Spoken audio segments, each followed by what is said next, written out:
Hi, my name is Christopher Westfall, and I run a little website called MedicareAgentTraining.com. I've been a licensed agent for 19 years, working in the Medicare space exclusively for the last 8. And I've got lots of clients, and I've got lots of agents that work with me and members of my site.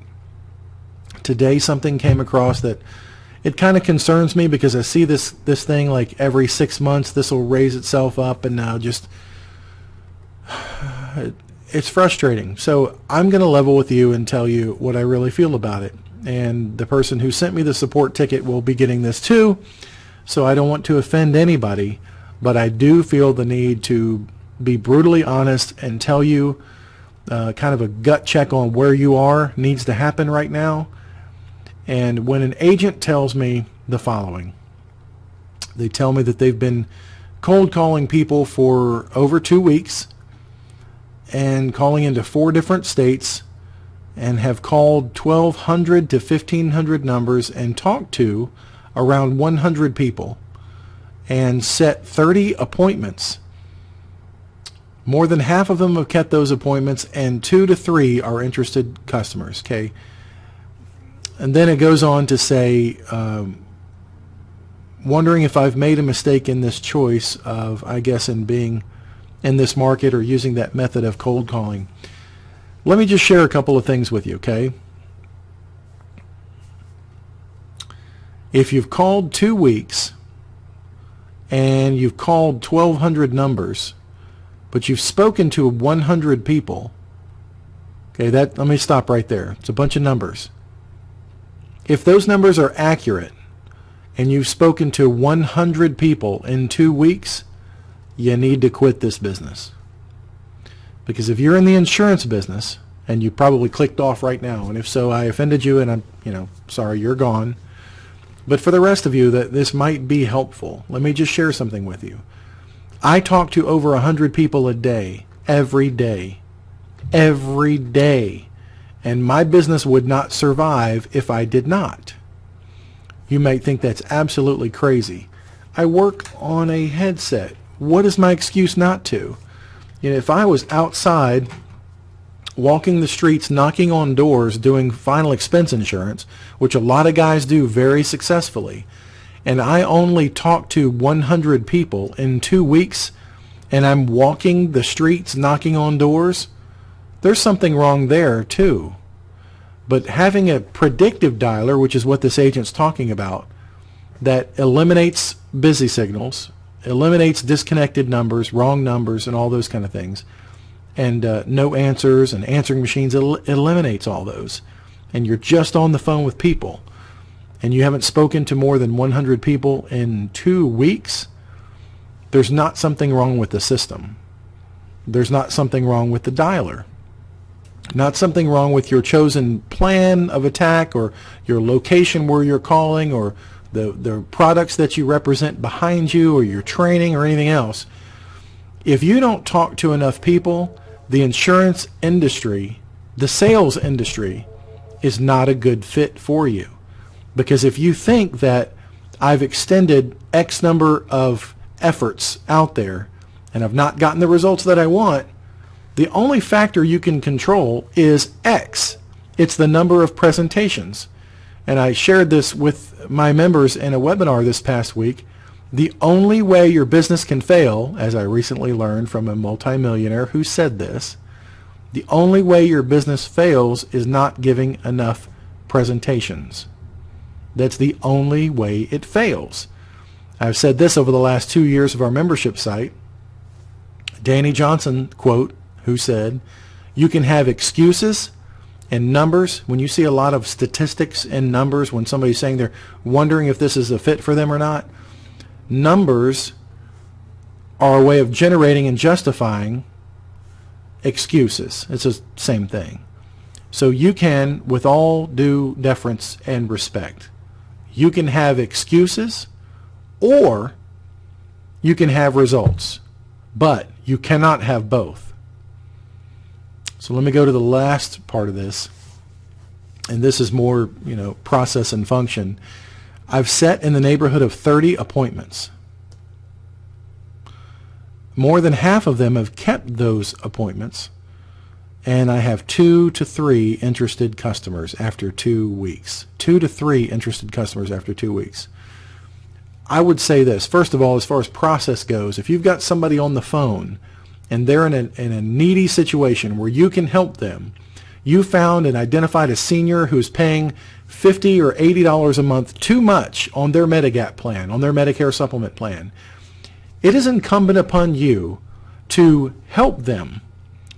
If your ultimate goal is, and I've seen this hundreds of times with agents in the past as they're getting started, my goal is to set an appointment, or my goal is to get something in the mail. Let me send something in the mail to you.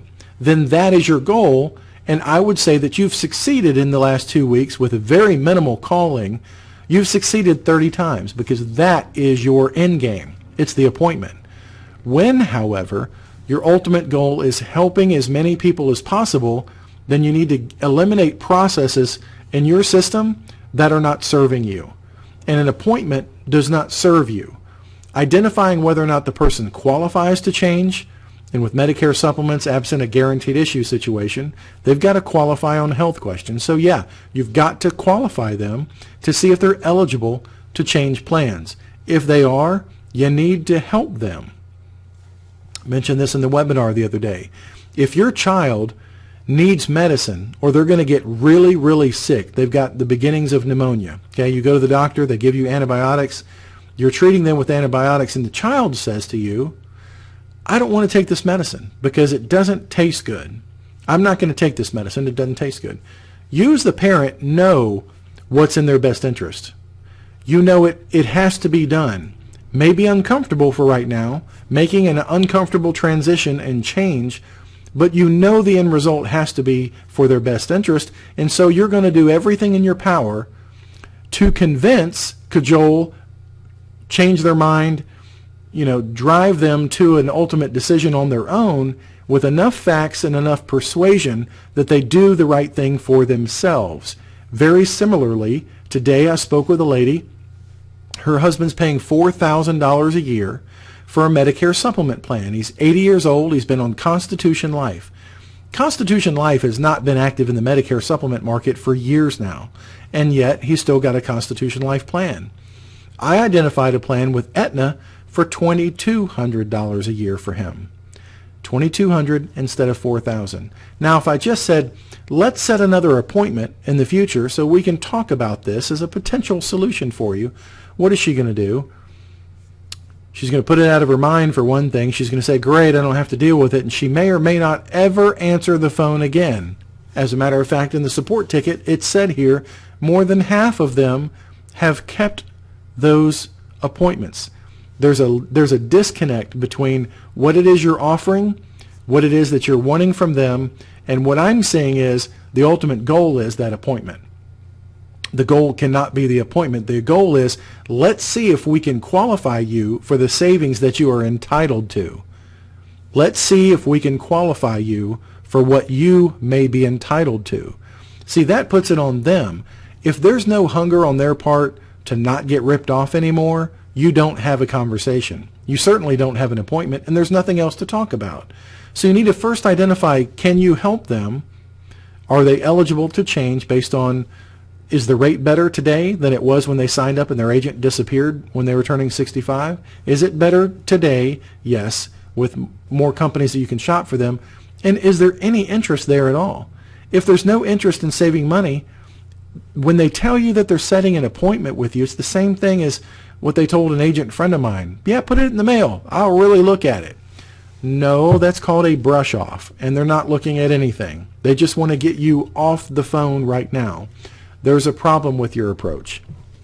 So what you want to do in this business is you want to put a lot of people in the filter first, put them in there, and filter out through the funnel those people who are interested, who are nice to you to do business with. I don't want to talk to anybody who's rude to me anymore. Just don't have the time. It's not worth it anymore. So who's nice to you, who will listen to you, give you an audience so you can possibly help them, and then quickly get to the underwriting questions. Can you qualify for a lower rate today? And when's the last time you heard from your agent? If they're not willing to get to that point, It's not worth setting up a conversation later. It's not worth filling up a calendar and saying, look, I've got a calendar full of 30 people. It's useless. You can do all of that prior to setting any kind of appointment, which is completely unnecessary in this business. Sure, other people are walking out the door. Yes, I need to change plans. I've been meaning to do that. Can you call me later this afternoon at 2 o'clock? That's an appointment I would keep. That's an appointment I would keep.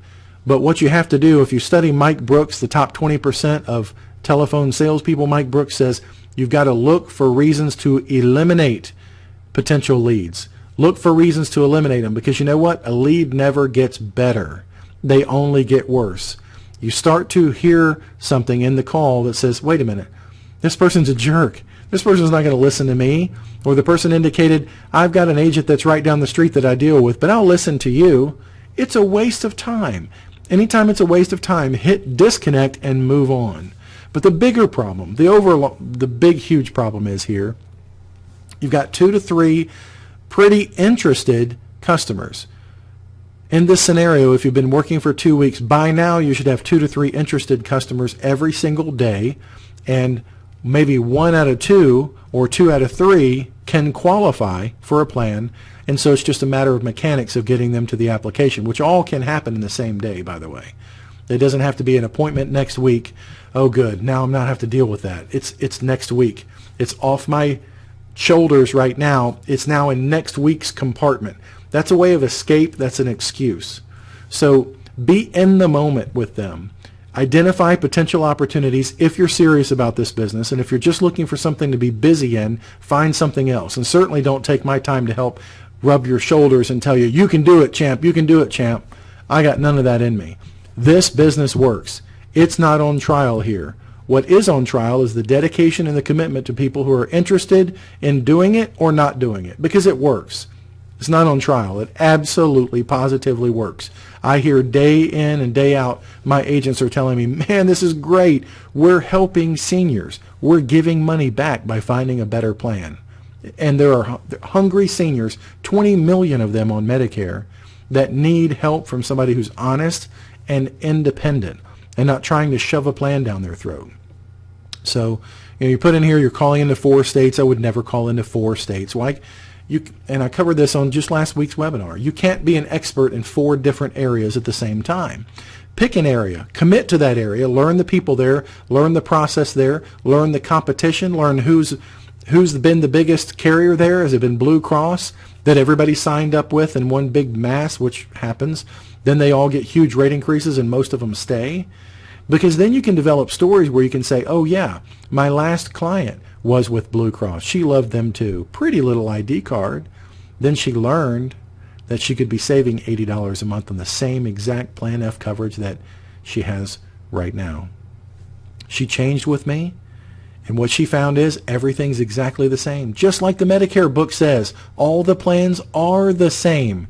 And now she's saving $80 a month. That's very significant. So that's the old feel found. How does that go? Yeah, I had somebody who felt the same way, and then they went with me, and what they found was, tell those stories. Facts tell, stories sell. You've got to have stories of how we have helped people. Legitimate, true stories, and there are plenty of them out there. But if you've worked for 2 weeks, and you call that working, and you've not helped anybody yet, it's not working. See, you've got to do the job until. You've got to pretend that you've got somebody standing over you saying, where's that person you're going to help? Where's the application? I don't care about appointments. Appointments are useless. You can have appointments all day. You can set an appointment with anybody just to get you off the phone. Where's the result at the end of the day? You don't quit until the job gets done. You can't quit until. And if you want to, then you need a job. You need a job, because a job is where you can go in there. Like when I walked into McDonald's or I walk into Walmart, a customer sees you and they run and hide, okay? And then you go to place your order and they say, okay, is that all? Is that all? Is that all? And what they're saying is, can I stop working now? Can I stop working now? Oh gosh, another thing you're ordering. Please, can I stop ordering now? That's an employee mindset, trying to say, good, I'm not responsible anymore. It's in next week's calendar.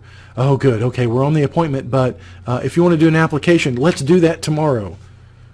That's not ownership. That's not entrepreneurism. That's not being an owner of a business. That is being an employee to somebody else. That's just the employee mindset of saying, it's not my job, I'm not going to do it right now. And you need to have a job working for somebody else if that's your mentality. And God bless them, there's plenty of places for people to work for other people. That's their calling. I get that. Being a solo entrepreneur is not for everybody. Not everybody can do it.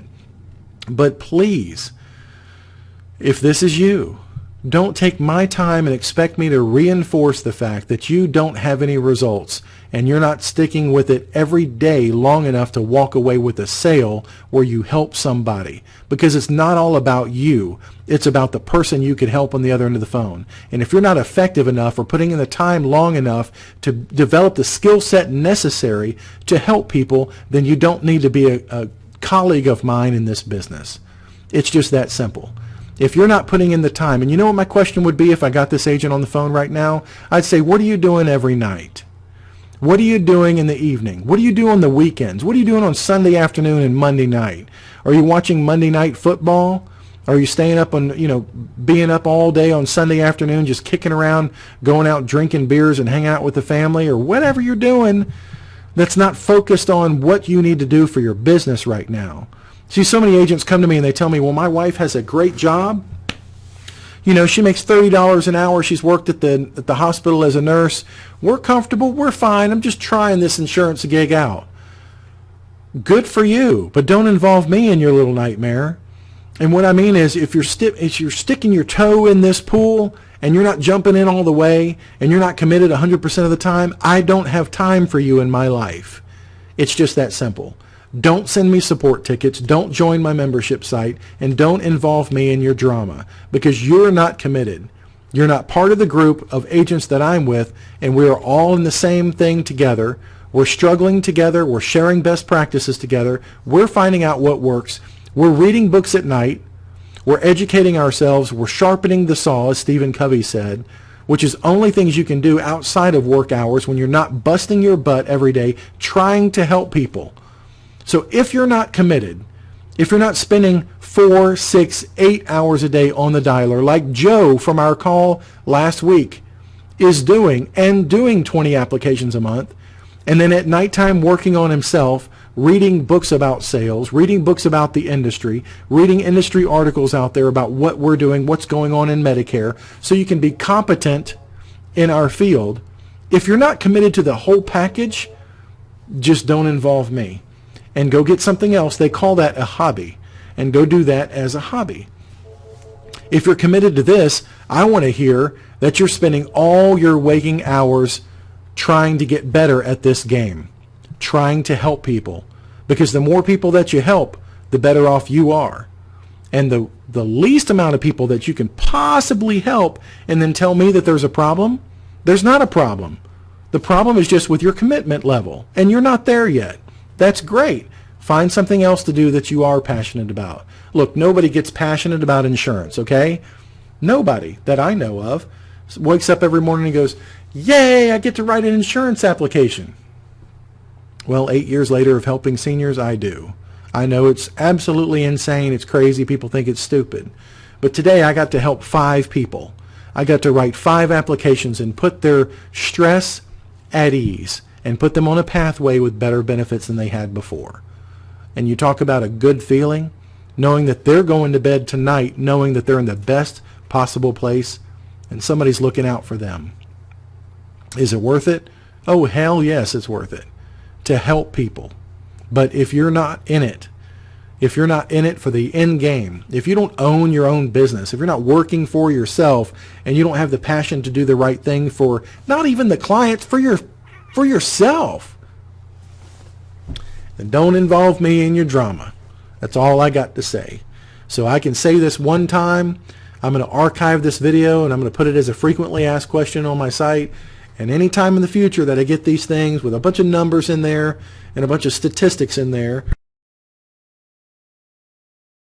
how many calls you made, and you don't have any results to show for it, then I know you're not putting enough time in for your personal development, for your own training, You're not watching other people. You're just doing the bare minimum possible, and you're not getting any better. What you lack in skill, you can make up for in effort. If you don't come to me with either the skill set that you've developed based on personal discipline to do it yourself, or the effort that you can put in to accommodate your lack of skill in the beginning, then I'm not part of your partnership there, Bubba. I'm not part of it. So I want to partner with people who are of like mind. We join this business, we join this profession, we study to get a license so we can help people and take care of our families. It's a very noble profession. When you do it the right and honest way, we can literally help thousands of people and live a very comfortable lifestyle. But there has to be a decision. You have to man up or woman up and make the call as to which way you're going to go. Which direction are you going to go in? I'm not just going to dance around and say, this is for everybody. Join my membership site. You can do this. No, you can't. It does take a special dispensation of grace for you to hold yourself accountable, to realize that there are weaknesses in your system right now that need to be eliminated. There are flaws that you have that need to be ironed out, and you have to have the self-discipline to do that and do the hard thing now. If you don't, you won't succeed, and there's no point in dragging everybody into this with you because you're not making the decision to go forward and do what it takes to do it. This morning I got up at 5 o'clock, so I slept in. Yesterday was 4 o'clock. The day before that was 3 o'clock. Why? Because when I'm in here on the headset and I'm calling people, I can't be catching up on what's going on in my industry. I can't be interfacing with my colleagues about what's going on with them. What are they finding with this carrier? What's going on with this retirement company situation over here? It's all about choice. You can choose to have it, or you can choose to have the excuses and not have it. And go find something that's easier for you. There's no shame in that. Do something that's more your style. But for those very few that are called to this profession to help people, then I stand solidly behind you. I want to share those ideas, and you do it all the time.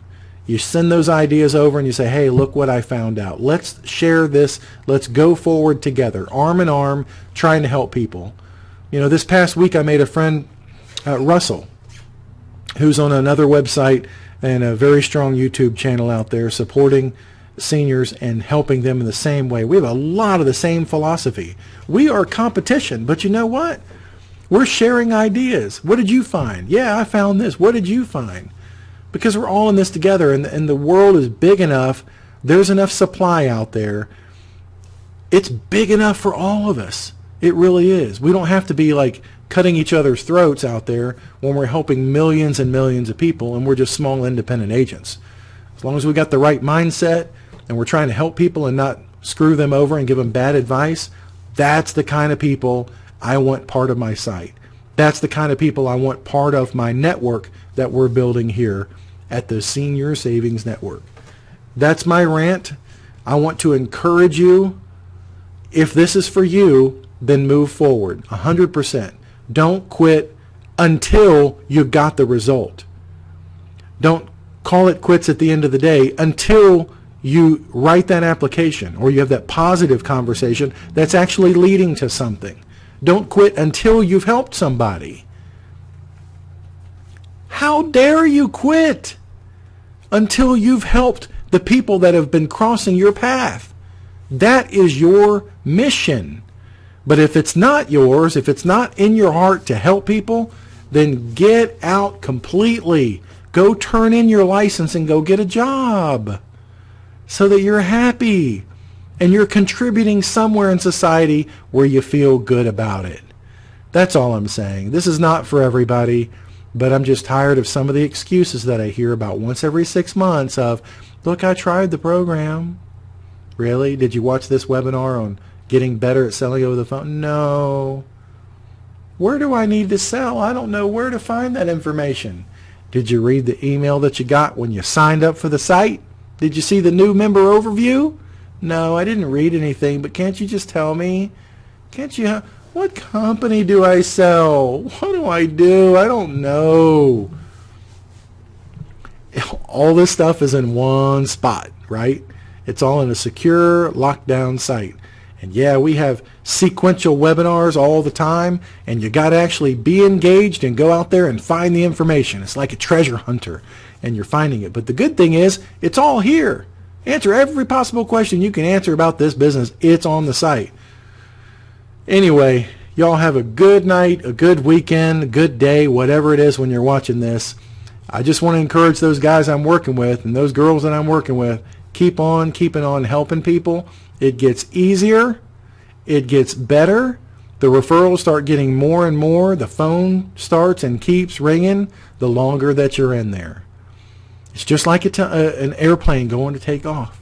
You got to go full throttle. You can't slow down. If you slow down, you'll crash into the trees or on the ground. You got to go full throttle to get your business off the ground. This is no different. You've got to. You've got to put in the time, put in the effort, study your butt off, and better yourself so that you're able to make it work. Don't wish it was easier. Wish you were better. And you don't have to wish you were better. You can absolutely make it happen. Don't wish it was easier, because it gets easier on its own. Anyway, God bless you. Take care. Bye-bye.